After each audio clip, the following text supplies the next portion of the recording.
अशा 10-15 लोकांनी तहसीलदार यांना मारहाण केलेली आहे, त्यांच्यावर प्राणघातक हल्ला केलेला आहे, त्यांचा हात फ्रॅक्चर झालेला आहे। अद्यापपर्यंत पोलिसांनी गुन्हेगारांना अटक केलेली नाही।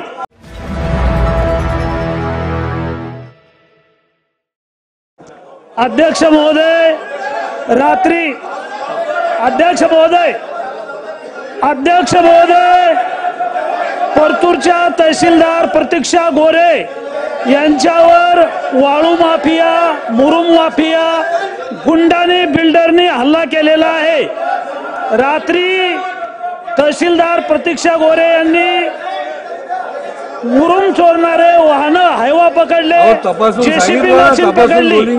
अखिल काजी बिल्डर, इलियास कुरेशी, अमजद कुरेशी, इरफान कुरेशी, युनुस शेख, जुबेद अशा 10-15 लोकांनी तहसीलदार यांना मारहाण केलेली आहे, त्यांच्यावर प्राणघातक हल्ला केलेला आहे, त्यांचा हात फ्रॅक्चर झालेला आहे।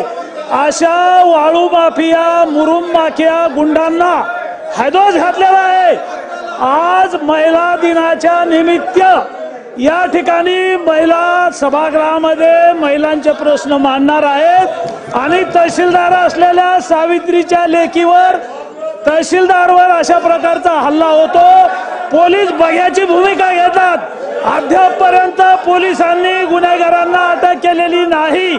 अध्यक्ष महोदय, उपमुख्यमंत्री महोदयांना माझी विनंती आहे, उपमुख्यमंत्री अजितदादा पवार साहेबांना माझी विनंती आहे की तहसीलदारवर खुनी हल्ला झालेला आहे।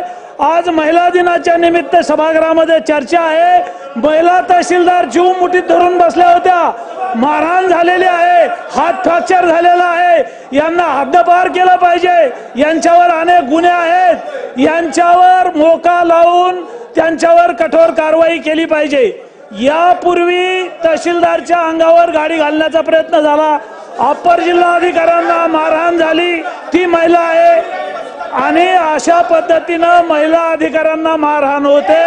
उपमुख्यमंत्री महोदयांना माझी विनंती आहे की आपण आम्हाला आश्वासन द्यावं की आजची आज या आरोपींना अटक करून महिलांचा महाराष्ट्रातल्या सन्मान होईल का आणि आपलं सरकार कठोरात कठोर कारवाई या गुंडांवर करेल का, अशा प्रकारचं निवेदन माननीय उपमुख्यमंत्री महोदयांनी करावं।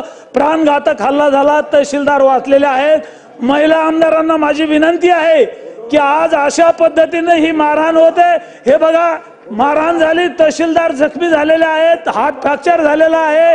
याच्या अगोदर महिला अधिकारी रीता मेत्रेवार यांनाही मारहाण झालेली आहे। वाळू माफिया हे गुंड आहेत आणि यांना पोलीस कारवाई करत नाही। पोलीस कशाला घाबरतात हे माहित नाही। माननीय उपमुख्यमंत्री महोदयांनी याचं निवेदन करावं, शासनाने नोंद घ्यावी।